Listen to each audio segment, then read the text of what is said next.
Hello everyone. Hello sir. कैसे हो? Sir आपको मेरी आवाज़ आ रही है? आवाज़ आ रही है, थोड़ी स्लो आ रही है। अच्छा सर, वो थोड़ी प्रॉब्लम चल रही है, यहाँ पे लाइट नहीं है ना आज।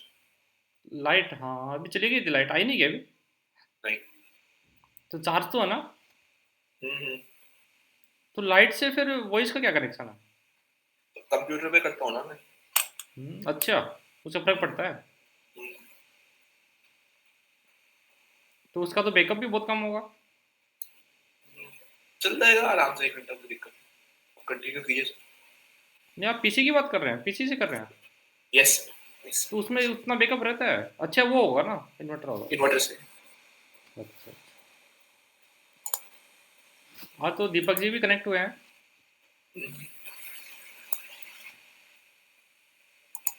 Hello Manish ji. Yes sir.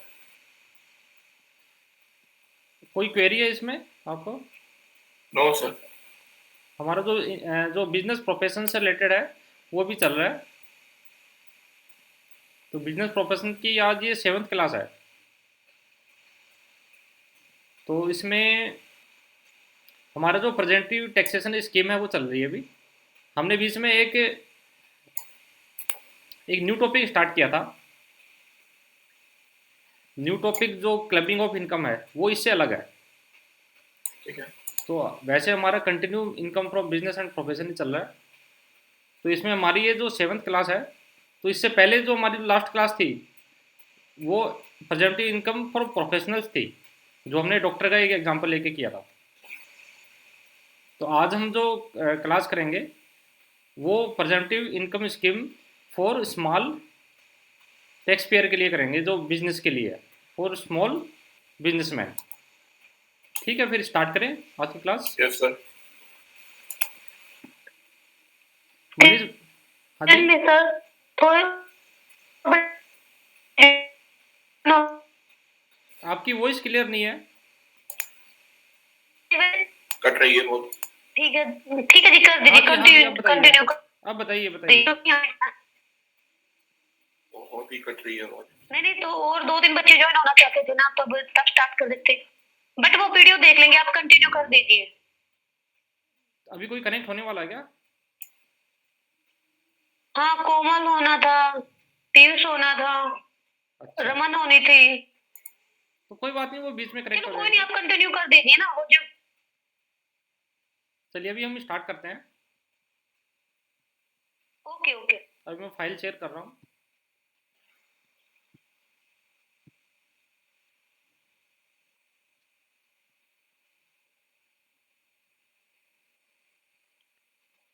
ये सबको विजिबल है? Yes sir. ये देखिए, हमारा जो आज का टॉपिक है वो है प्रजम्पटिव बेसिस। मीन्स कि जो प्रजेंटिव टैक्स स्कीम है हमारा। तो प्रजेंटिव टैक्स स्कीम क्या है? एक छोटा सा एग्जांपल लेते हैं। इसमें देखिए, आपका मान लो एक नॉर्मल बिजनेस है, ये हम एज ए स्मॉल बिजनेस के लिए कर रहे हैं। आज का जो हमारा टॉपिक है वो स्मॉल बिजनेस के लिए है।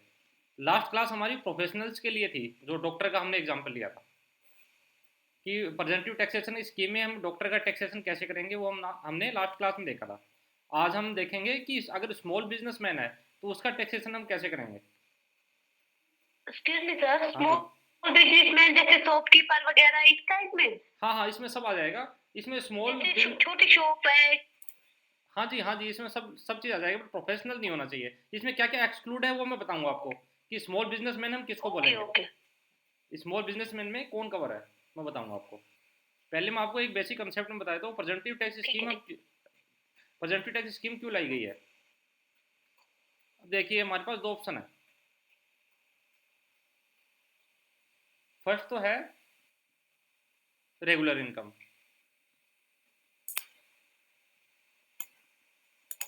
अगर मान लो कोई स्मॉल बिजनेसमैन है, मान लीजिए शॉपकीपर ही है, ठीक है, तो उसके पास दो ऑप्शन है टैक्सेशन के। या तो अपने रेगुलर इनकम के हिसाब से वो टैक्स दे दे, ठीक है, तो उसका जो भी स्लैब रेट होगा उसके हिसाब से वो टैक्स दे देगा। ठीक है, दूसरा है ये वाला ऑप्शन, ये प्रेजेंटिव टैक्स स्कीम। ठीक है, तो इसमें देखिए क्या ऑप्शन है, इसमें डिफरेंस देख लेते हैं पहले। तो डिफरेंस हमारा है, इसमें बुक्स ऑफ अकाउंट्स रखनी पड़ती है इसको, अगर इसको रेगुलर इनकम के हिसाब से अगर टैक्स देना है तो इसको बुक्स ऑफ अकाउंट्स रखनी पड़ेगी, बुक्स ऑफ अकाउंट्स। ठीक है, तो बुक्स ऑफ अकाउंट्स की क्या डेफिनेशन है, जब हम बुक्स ऑफ अकाउंट्स वाला टॉपिक पढ़ेंगे तब हम उसमें कवर करेंगे। ठीक है, तो बुक्स ऑफ अकाउंट्स वाला जो सेक्शन आता है वो आता है 44AA, ये इंपॉर्टेंट है 44AA। उसके बाद अगर रेगुलर इनकम के हिसाब से वो टैक्स दे रहा है तो उसको क्या करना पड़ेगा, उसको ऑडिट करानी पड़ेगी, एक चार्टर्ड अकाउंटेंट से ऑडिट करानी पड़ेगी। अब ऑडिट कितने टर्नओवर पे करानी पड़ेगी, कब करानी पड़ेगी, जब हम ऑडिट वाला टॉपिक करेंगे तब हम कवर करेंगे। ये सेक्शन आता है 44AB। ठीक है, इसमें कोई डाउट है? नहीं सर। अगर वो प्रेजम्पटिव टैक्स स्कीम अडोप्ट करता है तो उसको देखो क्या बेनिफिट मिलता है, इसको बुक्स ऑफ अकाउंट्स रखने की कोई रिक्वायरमेंट नहीं है। ठीक है, उसको ऑडिट करने की कोई रिक्वायरमेंट नहीं है। इसका मतलब कि स्मॉल टैक्स पेयर को क्या बेनिफिट दिया गया है कि आप बस अपना बिजनेस करो, आप ये बुक्स ऑफ अकाउंट्स रखने वाली झंझट या ऑडिट करने वाली झंझट से मुक्त हो गए। आप बस एक सीधा सीधा एक परसेंटेज है अपना ग्रोस टर्नओवर का है, इनकम को उतना परसेंटेज आप ऐसा मान लो कि प्रॉफिट है और उस पर टैक्स दे दो। एक सिंपल सा एक फंडा है इसमें। अब देखिए इसमें क्या होता है, इसमें परसेंटेज ऑफ इनकम, इसमें कोई कंसेप्ट नहीं होता, मतलब रेगुलर इनकम वाले में परसेंटेज ऑफ इनकम का कोई कंसेप्ट नहीं होता। अब इसमें होता है परसेंटेज ऑफ इनकम का कंसेप्ट, कि इसको एक फिक्स परसेंटेज के हिसाब से टैक्स देना पड़ता है। ठीक है, इसमें कोई डाउट है? No sir.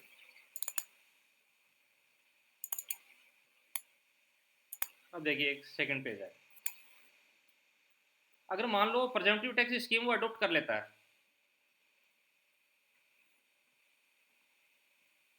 प्रेजेंटिव टैक्स स्कीम अगर वो अडोप्ट कर लेता है तो इसमें भी देखिए 3 सेक्शंस है। फर्स्ट तो है 44AD, जो किसके लिए है, जो आज हमारा टॉपिक है स्मॉल बिजनेस, ये स्मॉल बिजनेस के लिए है। फिर नेक्स्ट आता है 44ADA, ये है प्रोफेशनल्स के लिए, प्रोफेशनल जो हमने लास्ट क्लास में कवर किया था। हमने एक डॉक्टर का एग्जांपल लिया था लास्ट क्लास में, आपको याद होगा।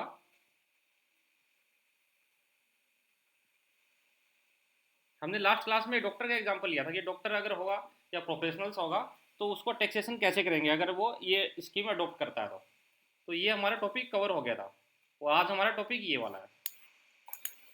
एक थर्ड ऑप्शन हो रहा है इसमें, ये किस पे अप्लीकेबल होता है, ये होता है 44AE, सेक्शन आता है 44AE।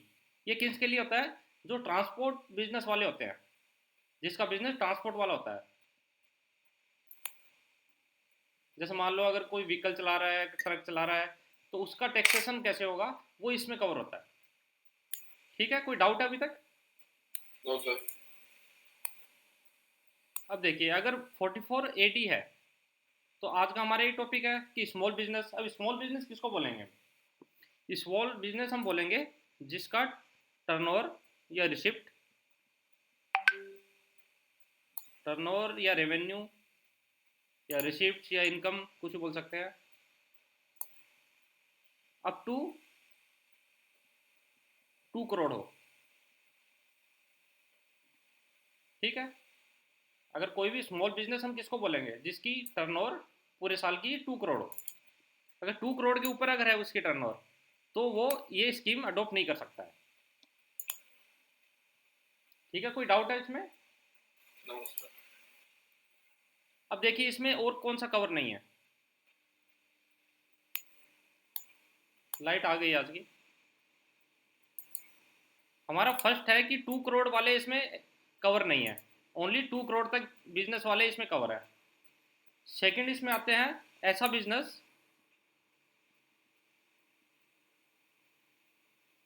जो ट्रांसपोर्ट वाला हो।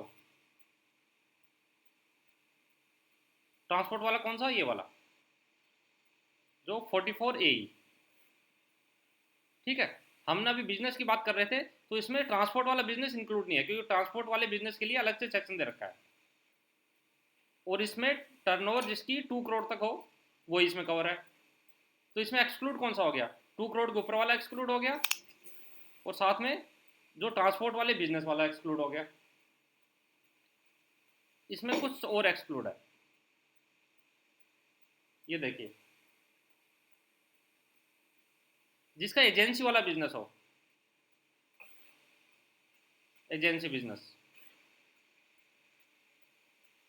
या फिर एक आता है जिसका ब्रोकरेज या कमीशन वाला हो, कमीशन या ब्रोकरेज वाला बिजनेस। जैसे आप इंश्योरेंस एजेंट की बात कर सकते हैं, इंश्योरेंस एजेंट की आप बात कर सकते हैं। ठीक है, तो कोई स्मॉल बिजनेस जिसका 2 करोड़ तक टर्नओवर है और जो ट्रांसपोर्ट का काम नहीं करता है, और जो एजेंसी या कमीशन एजेंट से रिलेटेड नहीं है, तो उसको क्या ऑप्शन मिलेगा? उसको क्या ऑप्शन मिलेगा? वो क्या कर सकता है? वो एक इनकम का अपना या टर्नओवर का कुछ परसेंटेज है, जो मैंने अभी बताया है, इनकम का कुछ परसेंटेज वो मान सकता है कि ये मेरी इनकम है, जो टैक्सेबल इनकम है। अब वो कैसे है, कितना है? तो वो टोटल टर्नओवर का 8% मिनिमम उसको मानना पड़ेगा इनकम। मिनिमम 8% उसको इनकम मानना पड़ेगा। अगर वो मिनिमम 8% इनकम मान लेता है, तो उसको बुक्स ऑफ अकाउंट्स रखने की रिक्वायरमेंट नहीं है, और ऑडिट रखने की रिक्वायरमेंट नहीं है, मतलब ऑडिट करवाने की रिक्वायरमेंट नहीं है। ठीक है, एक 6% की रेट भी है। 6% कब है? 6% जब है अगर उसके सारे ट्रांजेक्शन कैश में नहीं है, मतलब कि ऑनलाइन ट्रांजेक्शन है सारे। 8% में तो ये है कि कॉमन हो गया। अगर उसके सारे ट्रांजेक्शन कैशलेस हैं, ऑनलाइन ट्रांजेक्शन है, तो वो 6% मान सकता है। मिनिमम 6% मान के काम चल जाएगा उसका। वो 8% या 6% से एक्स्ट्रा भी मान सकता है। वो 10% भी अपना मान सकता है कि नहीं मैं टैक्स 10% पे दूंगा या 11% पे दूंगा। अगर वो कम मानता है, अगर 6% की जगह वो 7% मान लिया उसने, या 5% मान लिया, तो उसको फिर बुक्स ऑफ अकाउंट्स और ऑडिट रखने की रिक्वायरमेंट पड़ जाएगी। उसके बाद ये स्कीम अप्लीकेबल नहीं होगी। तो इसका मतलब मिनिमम उसको 8% या 6% अपने टोटल टर्नओवर का एक टैक्सेबल इनकम मानना पड़ेगा, और उस पर उसको टैक्स देना पड़ेगा। तो इससे उसको क्या होगा, बुक्स ऑफ अकाउंट्स या ऑडिट कराने की झंझट से मुक्त हो जाएगा।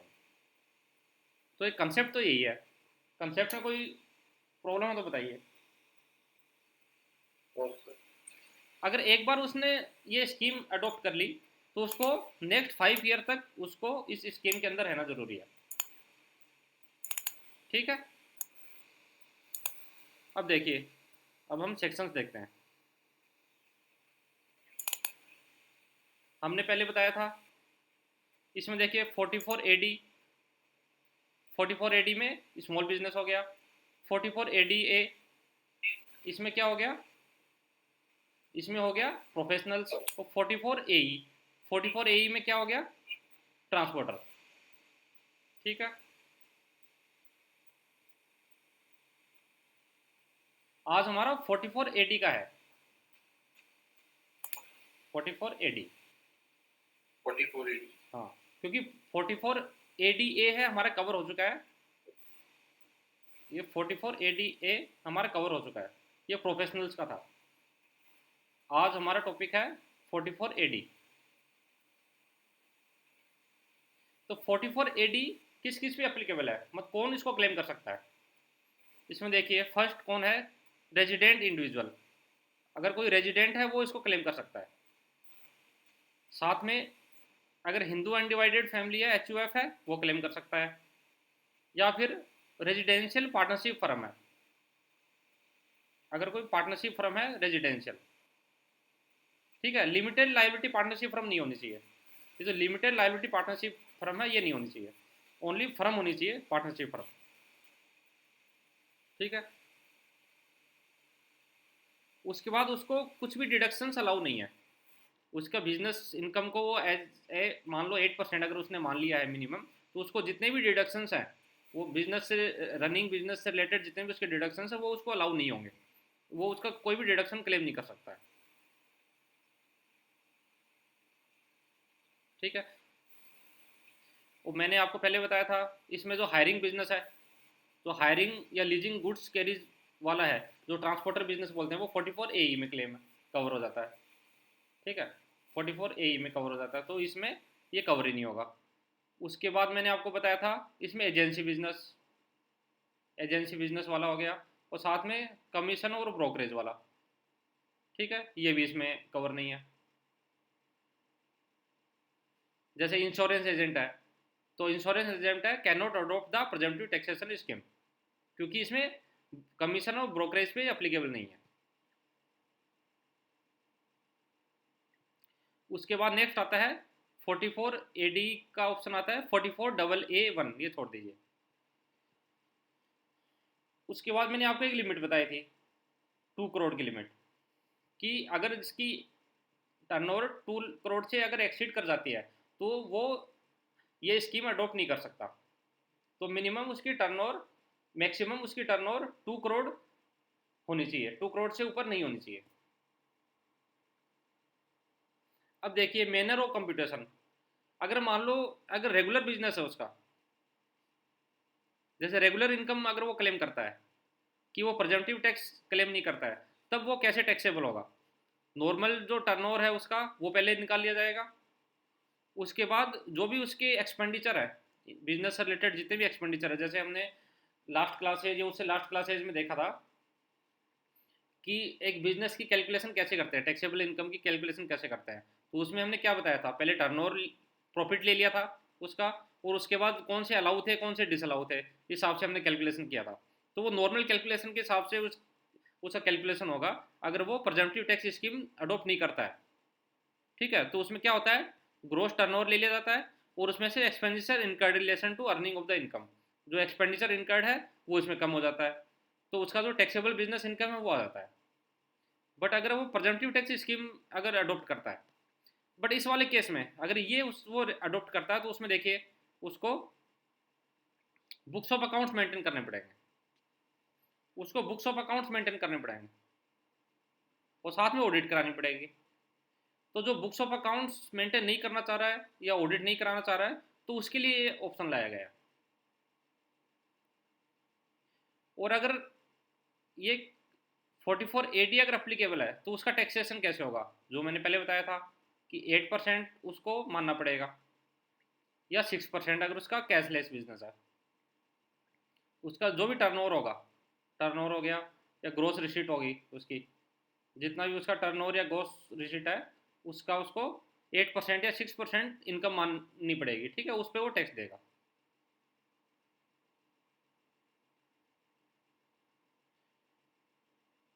छोड़ दीजिए इसको।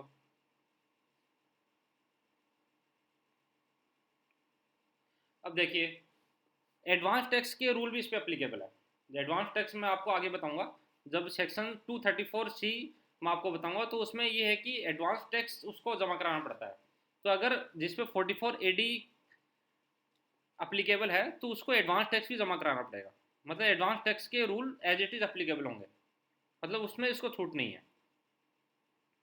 अब साथ में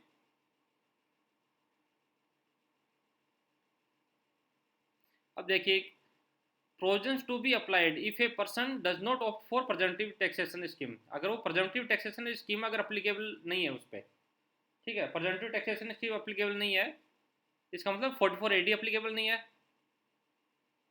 या फिर income eight a lower rate, या फिर इनकम 8% से कम वो क्लेम करता है, तो उसमें देखिए उसको 44AA और 44AB दोनों अप्लीकेबल हो जाएंगे। सेक्शन 44AA क्या है, बुक्स ऑफ अकाउंट्स, उसको बुक्स ऑफ अकाउंट्स रखने पड़ेंगे, और 44AB है उसको ऑडिट करानी पड़ेगी।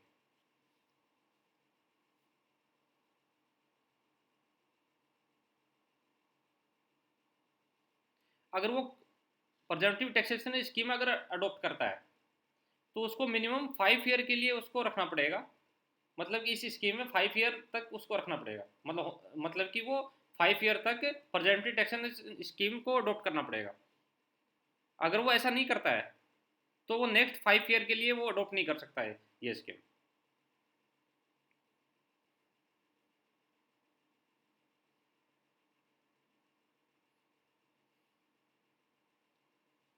ठीक है, इसमें कोई डाउट हो तो बताइए।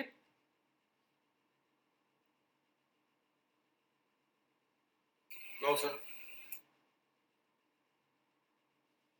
मनीष भारद्वाज जी, कोई डाउट है आपको?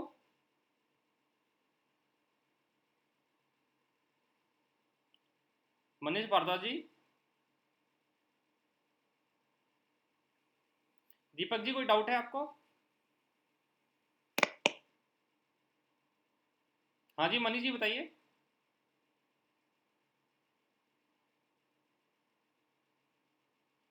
मनीष गौरव जी, है आपको कोई doubt? No sir. Komal ji ने तो अभी ज्वाइन किया है।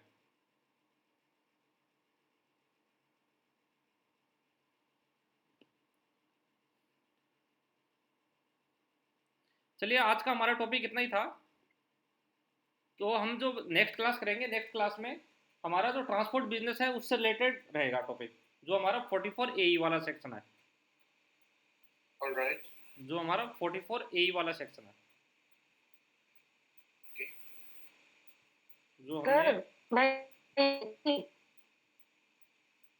क्या है ना कि जैसे हमारे से ये जो नोट्स आएंगे ना आपकी वॉइस क्लियर नहीं है। इनऑडिबल है। शीतल जी, आपकी वॉइस क्लियर नहीं है। आपने मोबाइल क्लियर है? इंटरनेट। आपने ब्लूटूथ हेलो ब्लूटूथ यूज कर रखा है क्या? हेलो, हाँ जी बताइए। मैं ये अब क्लियर है? हाँ, आप ठीक है, बताइए। हेलो, हाँ जी, बोलिए बोलिए। हाँ जी, मैं ये कहती थी जैसे ना आप टैक्स ये करवा रहे हैं जो 6 सेमेस्टर में हमारे टैक्स आएगा, हम्म। उसके हिंदी इंग्लिश में हमें सब्जेक्ट वो यूनिट वाइज नोट्स मिल सकते हैं? हाँ जी, मिल जाएंगे। मतलब कि किस तरीके के नोट चाहिए आपको? हाँ जी, हमारे यूनिट की हमें जैसे हमारा सिलेबस है ना उसके अकॉर्डिंग तो सिलेबस ही कवर हो रहा है आपका टैक्स के। ये जितने भी है ना, जितने भी क्लासेज है, लेक्चर्स है, ये उसी सिलेबस के हिसाब से है। अच्छा जी। या फिर मैं आपको ऐसा सर करूँगा कि जो भी क्लासेज मैं बता रहा हूँ, तो आपके ये कौन से उसमें सिलेबस में कवर हो रही है, उस हिसाब से आपको मैं डिजाइन कर दूंगा इसको।